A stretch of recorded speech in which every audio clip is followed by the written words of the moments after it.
Finland, the land of 1,000 lakes and the northern lights. It's a place of stark, beautiful contrasts. You have the endless daylight of the summer sun that never sets, and then the deep, silent darkness of the polar night, lit up by the magical dance of the aurora borealis. But did you know its common name, the one we use all over the world, comes from outsiders? The people who call this magnificent place home know it by a completely different name, one that speaks to a history that is deeper and more mysterious. This duality tells a fascinating story about identity, about how a nation is seen by its neighbors and how it sees itself from within. It's a journey that takes us back through centuries of history, language, and cultural evolution. The geography of Finland is truly something to behold. It is a country shaped by ancient glaciers which carved out over 188,000 lakes and left behind a sprawling forested landscape. These forests, mostly pine, spruce and birch, cover more than 70% of the land, making Finland one of the most densely forested countries in Europe. This environment has shaped the Finnish character deeply, leading to a strong connection to nature, a love for being alone, and a toughness born from living with the seasons.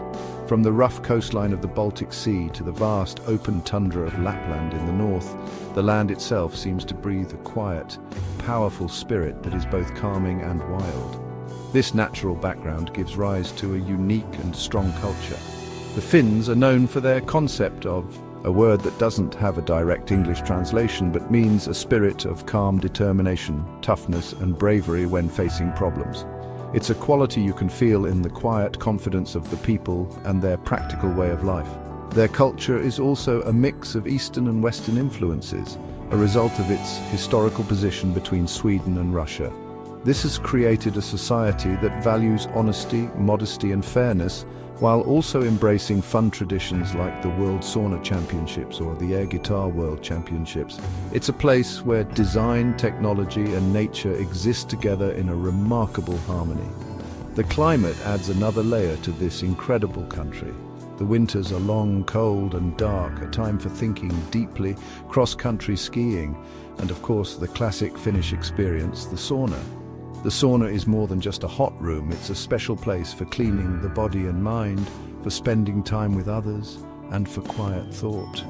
Then comes the summer, a burst of life and energy where the sun barely goes below the horizon. This is the season of midsummer celebrations, of swimming in the cool lakes and of going to summer cabins or to reconnect with family and nature. This dramatic seasonal change is central to the rhythm of Finnish life, a constant reminder of the cycles of darkness and light, rest and renewal. The name Finland, the one recognized globally, wasn't born from the Finnish language. Instead, it was given by outsiders, likely their Scandinavian neighbors to the west. The story begins with the word Finn, a term that appears in ancient texts long before Finland was a unified nation.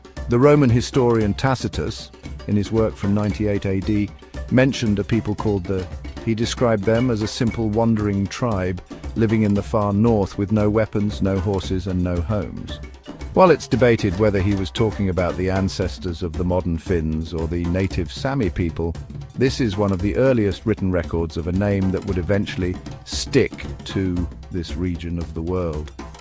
The term Finn itself likely comes from Old Norse, the language of the Vikings. The word was used by Norsemen to describe wandering hunter-gatherers. It wasn't necessarily a specific group of people, but more of a general term for the nomadic peoples they met in the northern forests.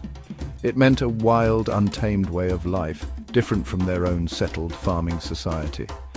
This label was used broadly for various groups living in what is now Finland and northern Scandinavia. Over time, as contact and trade routes became more established, the name became more specifically linked with the people living in the southwestern part of the country, the area the Swedes first came to know well. From this route, the name Finland naturally developed. The land ending is a common Germanic part, simply meaning land of. So, Finland quite literally means the land of the Finns. This way of naming was very typical for that time. Think of England, land of the Angles, or Scotland, land of the Scots. It was a simple way for outsiders to name a territory based on the people they believed lived there. The name first appears in written records on 2 rune stones in Sweden, dating back to the 11th century, talking about men who had died in Finland. This shows that by the Viking Age, the term was already in use to describe this eastern land across the Baltic Sea. It's important to remember that before the Swedish Crusades and the establishment of a formal border, this region was a mix of different tribes. The people we now call Finns were not a single unified group. There were Tavastians, Karelians, and the people of Finland proper in the southwest, alongside the native Sami people who lived in the vast northern territories. The name Finland was an outside label that gradually expanded to cover this entire collection of tribes as Swedish influence grew. The name didn't show any internal political unity at the time. It was simply a convenient geographical marker for the Swedish kingdom looking eastward, a name given by neighbours to a land that was still finding its own collective voice. While the rest of the world was calling their country Finland, the people living there had their own name for their homeland. This is the name you'll see on maps, road signs, and official documents within the country today. It's the name that means a lot to the Finnish people. Unlike Finland, which has a relatively clear word history, the origin of is shrouded in mystery with several competing ideas, none of which can be proven with absolute certainty. This uncertainty adds to its special feeling and its deep cultural importance. It's a name that feels ancient, born from the land itself rather than given by others. A whisper from a past that is not fully written down in history books. One of the most common ideas links to the Proto-Baltic word, meaning land or earth.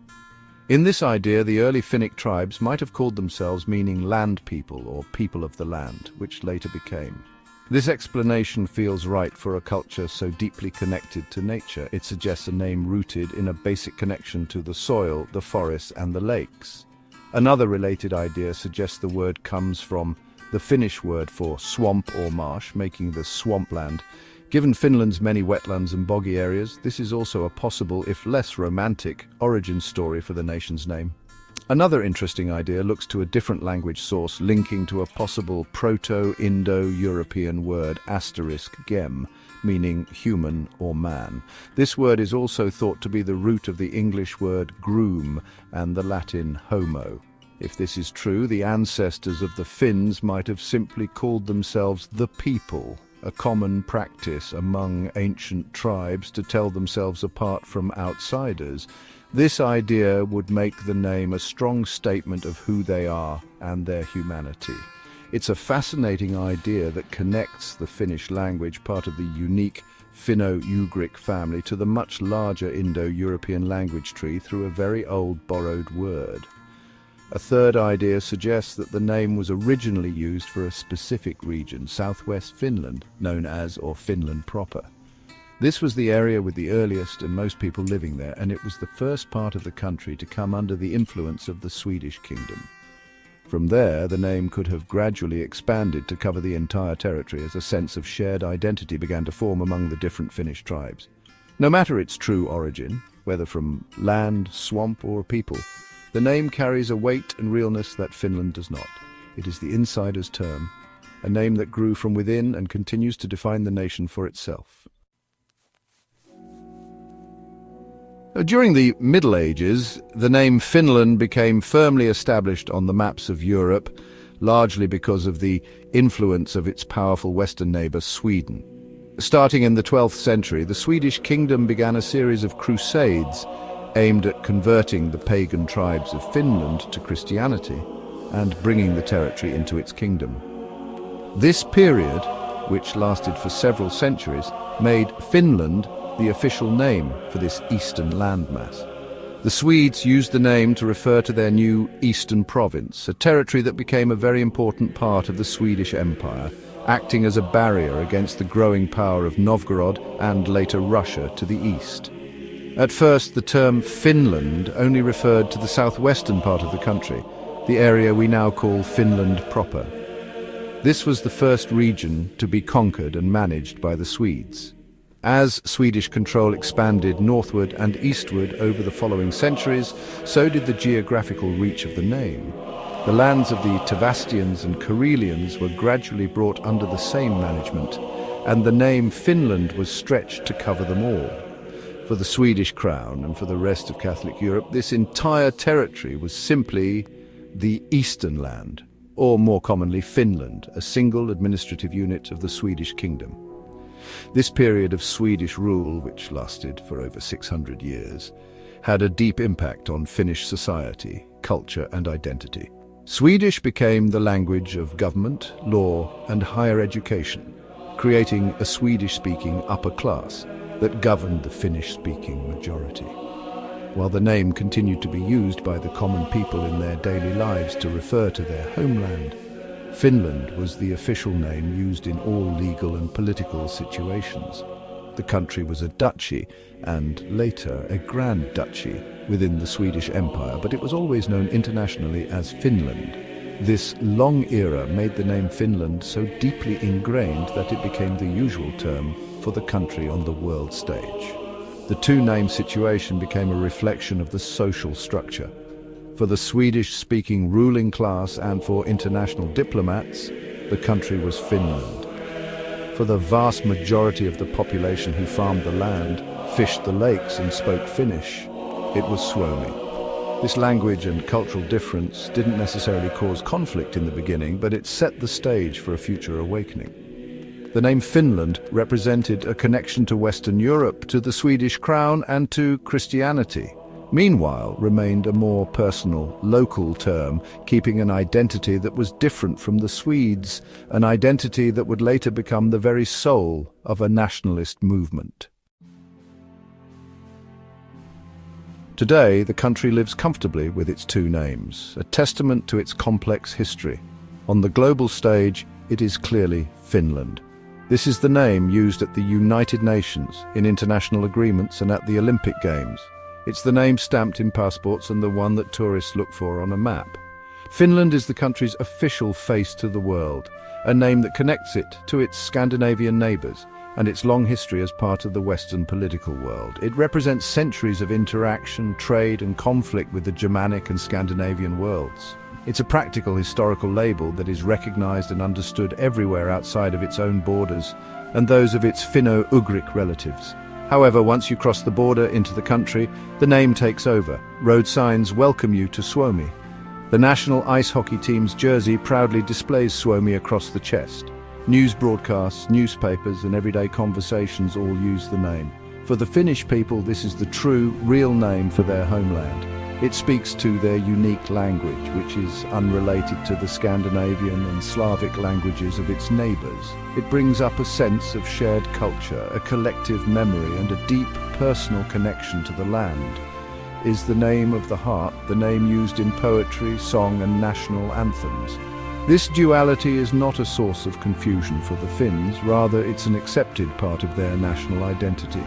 They understand that their history has been shaped by both internal and external forces. Finland is the name given to them, a reflection of how they were seen by others. Is the name they have always had for themselves, a reflection of their own self-perception. This creates a fascinating dynamic. In a way, it gives the country a dual personality. The practical, internationally minded Finland that does well in technology and diplomacy, and the thoughtful, nature-loving Suomi that values its traditions, its language, and its quiet toughness. The two names exist together, each representing a different part of the same national character. This situation is not entirely unique. Many countries are known by different names in different languages. Germany is to its people, Spain is, and Japan is or. However, the case of Finland and Suomi is particularly striking because of the clear language difference between the two names and the powerful role the native name played in the country's fight for independence and self-definition. The two names tell a story of a nation caught between East and West, a people who were ruled by others for centuries but who never lost their own clear sense of who they were. They are a living reminder of a history of toughness and the lasting power of language. The 19th century was a period of huge change for Finland.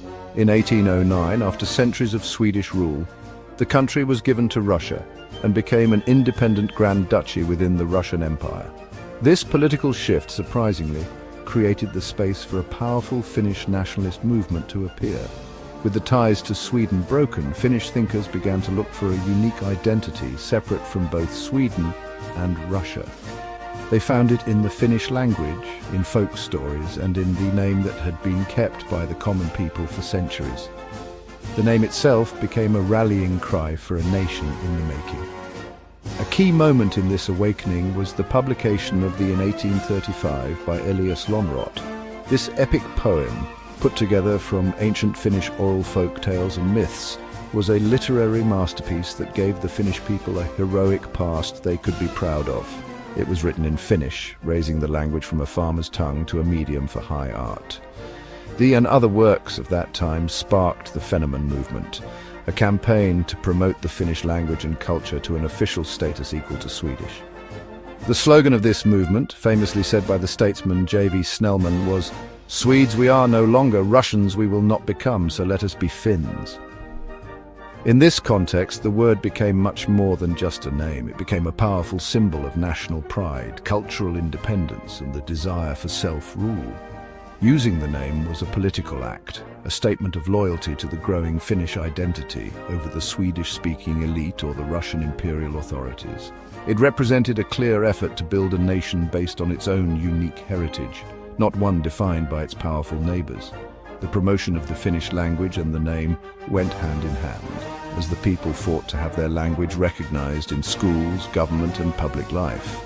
By the time Finland declared its independence from Russia in 1917, the idea of was at the very core of its national identity. The new nation, though it adopted Finland and its Swedish equivalent as its official name internationally to keep things consistent, was built on the cultural foundation that the Fennoman movement had established.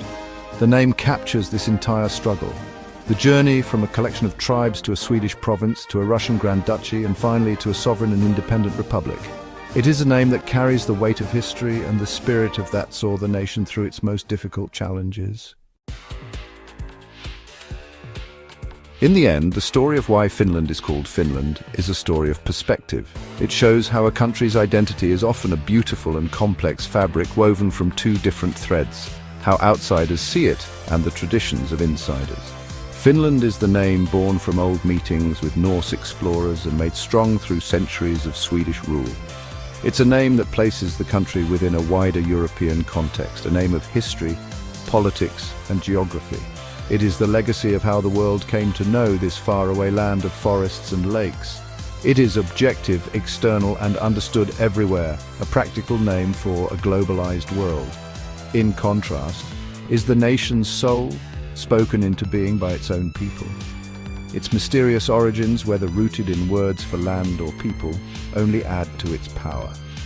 It is a name that has been cared for through a unique language, kept safe in folk tales, and carried through centuries of foreign control as a quiet flame of identity. It became the banner under which a modern nation was built, a symbol of cultural toughness and the fight for independence. It's personal, internal, and deeply meaningful. It represents the unbreakable bond between the Finnish people, their language, and their strikingly beautiful homeland. It is the name whispered in lullabies and shouted in victory. To have two such strong names is not a contradiction, but a reflection of a rich and layered history. It shows that a nation can be part of the international community while strongly protecting its unique cultural core. Finland looks outward with one name and inward with the other. This duality is a source of strength, allowing the country to find its place in the world without losing the essence of what makes it unique.